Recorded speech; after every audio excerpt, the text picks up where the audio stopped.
The American people are overwhelmingly in support of Medicare for All.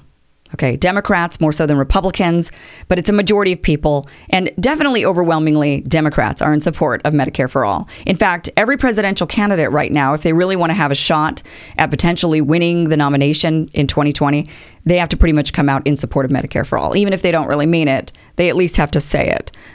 Well, get this. Here's an article from The Intercept. Less than a month after Democrats, many of them running on Medicare for All, won back control of the House of Representatives in November, the top health policy aide to then prospective House Speaker Nancy Pelosi met with Blue Cross Blue Shield executives and assured them that party leadership had strong reservations about single-payer health care. And they were more focused on lowering drug prices instead. Yeah, well, no shit. You know why they're for lowering drug prices? Because Trump is for lowering drug prices. And how stupid would they look if they said, no, we're not for that, when Trump is for that? So, of course, they are more focused on lowering drug prices. Not really for single-payer health care, even though that's what the American people want. Pelosi advisor Wendell Primus detailed 5 objections to Medicare for All and said that Democrats would be allies to the insurance industry. Yeah, not allies to the American people, allies to the insurance industry in the fight against single-payer health care. Primus pitched the insurers on supporting Democrats on efforts to shrink drug prices, saying, you know, that's really where we got to be. Shrink the drug prices, we won't affect you. Okay? Primus, in a slide presentation obtained by The Intercept, criticized single-payer on the basis of cost, saying monies are needed for other priorities. Opposition: stakeholders are against it. It creates winners and losers. And implementation challenges. Really? Okay. Stakeholders, they're against it. That's a really good reason. You know, we don't really want that because stakeholders are against it. They say it creates winners and losers. You mean it flips who the winners and who the losers are. That's what you mean. Right now, the American people are the losers, losing their lives. And stakeholders are the winners, winning buckets of money. And it would flip. The American people would become the winners and the stakeholders would become the losers, I guess. If you want to think winning is making people sick and dead, then yeah, I guess, you know, stakeholders, they can consider themselves winners. Goes on to say, Democrats, Primus said, are united around the concept of universal coverage, but see strengthening the Affordable Care Act as means to that end. So that's keeping the insurance industry around. Henry Connolly, a spokesperson for Pelosi, said that the assessment of single payer was not related to any deal making with the industry. Who believes that? Who believes that? In 2018, the health insurance industry gave $20 million to campaigns, most of it going to Democrats. $70 million was spent on lobbying. And in 2016, it was even worse, with the vast majority of it going to Democrats. Who believes this? Who believes that these backroom deals and this legal bribery has nothing to do with the fact that all of a sudden, not all of a sudden, but that these leaders are totally and completely against what the American people want? And they've been like this for years because they've been bought for years. Pelosi's spokesperson goes on to say, Speaker Pelosi has ensured that Medicare for All will have hearings in the House and tapped Congressman Brian Higgins to take the lead on Medicare buy-in legislation. For the first time, House committees will be seriously examining and tackling some of the questions and possible solutions raised by Medicare for All legislation. So as people are starting to question Pelosi and saying, what the hell is going on here? The vast majority of people are wanting Medicare for All. Now, over the years, it's been a slow momentum towards this, but now we're there. We're here. We've arrived. The majority of Americans want Medicare for All. And what does their spokesperson say? He says, well, we'll look into it. You know what? We're going to have some congressional hearings. And for the first time, we're really going to look into it and be serious about it. This is what he says. For the first time, we're going to have congressional hearings and really, really take this seriously. Yeah. Well, it's about time.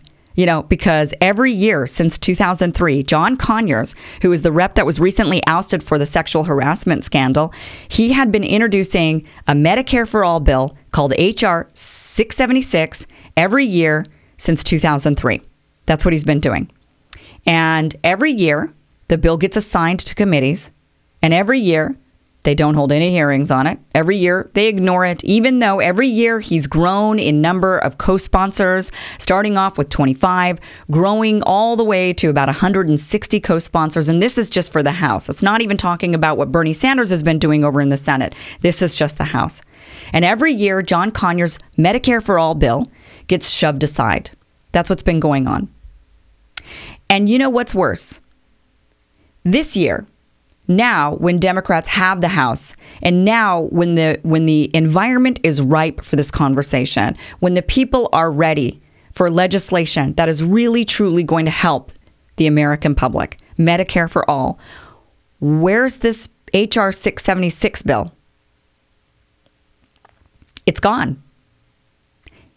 It's been around every year since 2003. And this year, suddenly this year, the very year that the Democrats get control of the House, the bill is gone. Yeah, it's gone. Poof. Now it's been renamed. It is now the NATO Support Act. And there's no Medicare for All bill in sight. All of a sudden. Now, defenders are saying, well, the reason, because they always have excuses and stupid reasons, but they're saying, well, it's because Democrats know it will never pass.